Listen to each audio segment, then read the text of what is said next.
Hello dear students, आज हम पढ़ेंगे कक्षा 10 गणित की प्रश्नावली 12.1 के प्रश्न संख्या 5 को। चलिए आज की क्लास को स्टार्ट करते हैं। तो देखिएगा, प्रश्न संख्या 5 में कहा जा रहा है एक घनाकार ब्लॉक के एक फलक को अंदर की ओर से काटकर अर्धगोलाकार गड्ढा इस प्रकार बनाया गया है कि अर्धगोले का व्यास घन के एक किनारे के बराबर है। शेष बचे ठोस का पृष्ठीय क्षेत्रफल ज्ञात कीजिए। देखिएगा साथियों, ये प्रश्न आपके बहुत ही ज्यादा सरल है। इससे पहले वाला जैसे हमने प्रश्न किया था ठीक वैसे ही सेम टू सेम ये प्रश्न आपके होने वाला है। देखिएगा साथियों, सबसे पहले हम प्रश्न को समझ लेते हैं कि प्रश्न में आपको दिया क्या गया है और आपको निकालना क्या है। तो ध्यान से देखिए, सबसे पहले आपके प्रश्न में एक घनाकार आपके ब्लॉक की बात की जा रही है। तो इस प्रकार का आपके एक घनाकार ब्लॉक है। उसके बाद में कहा जा रहा है इस घनाकार ब्लॉक के एक फलक को अंदर की ओर काटकर, यहां पे जो आपको दिख रहा है यहां से अंदर की ओर काटकर इस प्रकार से अर्धगोला फिट किया जाता है कि यहाँ पे जो आपके घन की भुजा है उस घन की भुजा की तरह आपके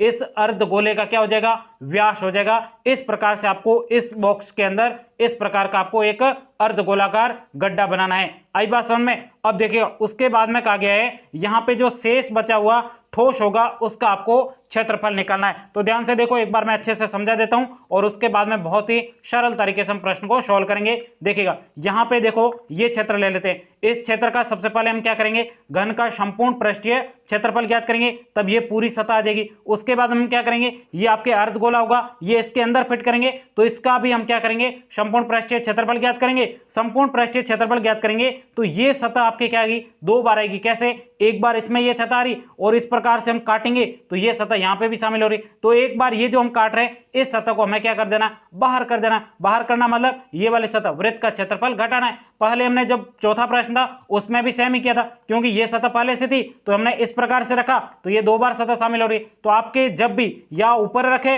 या अंदर की ओर काटे, सिर्फ आपको क्या करना है, ये वृत्त वाली सतह को हटा देना। इतनी सिंपल सी बात है। तो आइएगा, बिल्कुल सिंपल तरीके से हम इस प्रश्न को सॉल्व करते हैं। सबसे पहले यहां पे हम लिखेंगे हल। अब जो प्रश्न आपको दिया गया है उसको आपको मान लेना है। क्या आप मुझे बताइए, प्रश्न में कहीं पर भी आपको घनाकार ब्लॉक की भुजा दे रखी है, नहीं दे रखी है, तो यहां पे आपको भुजा मान लेनी है। तो यहां पे लिखेंगे माना घनाकार ब्लॉक की भुजा। अब भुजा कुछ भी नहीं दे रखी है तो यहां पे आप भुजा को x मान सकते हो। अब ध्यान से देखो, इस घनाकार ब्लॉक की भुजा कितनी है, x है। तो आपको पता है यहां पर जो आपने अर्धगोला काटा है इस घनाकार भुजा की बराबर आपने क्या काटा है, यहां पे अर्धगोला काटा है। तो यहां पे अर्धगोले का जो व्यास होगा वो कितना होगा, घन की एक भुजा के बराबर हो जाएगा। आई बात समझ में। यही बात आपके प्रश्न में भी कही गई। कहां पे गई, देखो यहां पे अर्धगोले का व्यास घन के एक किनारे के बराबर है। इसका मतलब घन की एक भुजा के बराबर अर्धगोले का व्यास है। ये प्रश्न में आपको दिया गया है, मैंने कहीं से भी नहीं लिख रहा हूं, जो प्रश्न में दिया गया वही लिख रहा हूं। सिर्फ यहां पे घन की भुजा नहीं दे रखी, इसको मैंने माना है। आई बात समझ में। अब यहां पे हम लिखेंगे काटे गए अर्धगोले का व्यास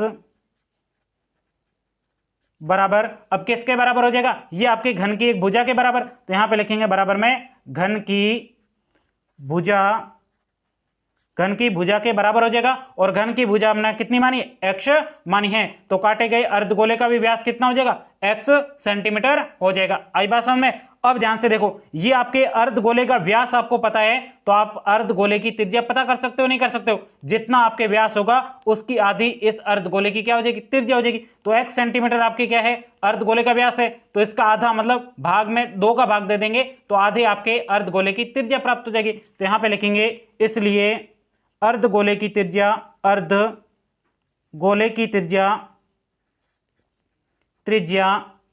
व्यास की आधी हो जाएगी। त्रिज्या को r से लिखते हैं, r बराबर, अब ये x सेंटीमीटर व्यास है तो इसका आधा मतलब बटे 2 हो जाएगा। ये आपके अर्धगोले की त्रिज्या हमें प्राप्त हो चुकी है। अब आपको क्या करना है, ये आपके घन था, इसके अंदर से ये हमने क्या काटा था, ये वृत्ताकार भाग को काटा था। तो अब क्या करेंगे, इस अर्धगोले और इस घन के क्षेत्रफल को हम ज्ञात करेंगे और उसमें से वृत्त के क्षेत्रफल को हटा देंगे। तो आइएगा, बिल्कुल सिंपल तरीके से हम इस संपूर्ण पृष्ठ का अब क्या निकालते हैं, क्षेत्रफल निकालते हैं। तो यहां पे लिखेंगे अब शेष बचे ठोस का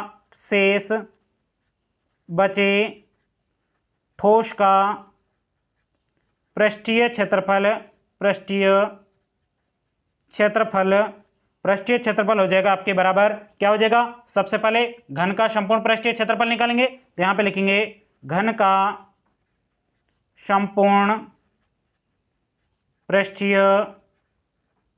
क्षेत्रफल, और उसके अंदर हम क्या जोड़ देंगे, उसके अंदर हम जोड़ देंगे यहां पर इस प्रकार का आपके अर्धगोला काटा गया था तो अर्धगोले के संपूर्ण पृष्ठीय क्षेत्रफल को हम जोड़ देंगे इसमें, तो साथ में लिखेंगे अर्धगोले के वक्र पृष्ठीय क्षेत्रफल, अर्धगोले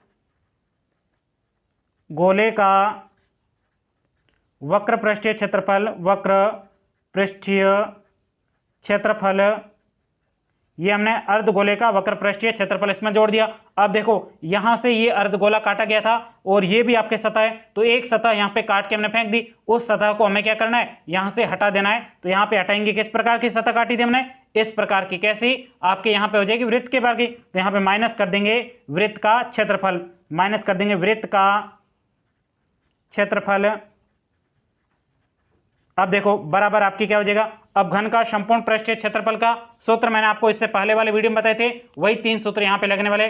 घन का संपूर्ण पृष्ठीय क्षेत्रफल 6 गुणा भुजा स्क्वायर, अर्धगोले का वक्र पृष्ठीय क्षेत्रफल 2 पाई आर स्क्वायर, वृत्त का क्षेत्रफल पाई आर स्क्वायर, ये 3 सूत्र ही लगने वाले। तो आइए सिंपल तरीके से इन सूत्रों को लगा देते हैं। सबसे पहले घन का संपूर्ण पृष्ठीय क्षेत्रफल 6 गुणा भुजा स्क्वायर, उसके बाद में प्लस आपके अर्धगोले का वक्र पृष्ठीय क्षेत्रफल का सूत्र है 2 पाई आर स्क्वायर, मेरे साथ में बोलिए, माइनस आपके वृत्त का क्षेत्रफल, वृत्त का क्षेत्रफल होता है पाई आर स्क्वायर। अब यहाँ पे इसको आगे सोल्व करते हैं। सबसे पहले क्या करेंगे, यहाँ पे बराबर 6, अब यहाँ पे भुजा कितनी थी, तो भुजा यहाँ पे हमने मानी थी x सेंटीमीटर है, तो यहाँ पे लिखेंगे 6 और ये आपके x स्क्वायर जगह प्लस आपके 2। अब यहाँ पे देखो ध्यान से, सबसे पहले देखो यहाँ पे क्या 2 पाई आर स्क्वायर में से 1 पाई आर स्क्वायर घटा देंगे तो शेष आपके क्या बचेगा, पाई आर स्क्वायर, तो ये आपके हो जाएगा पाई आर स्क्वायर। उसके बाद 6x स्क्वायर प्लस आपके पाई का मान 22/7 हो जाएगा।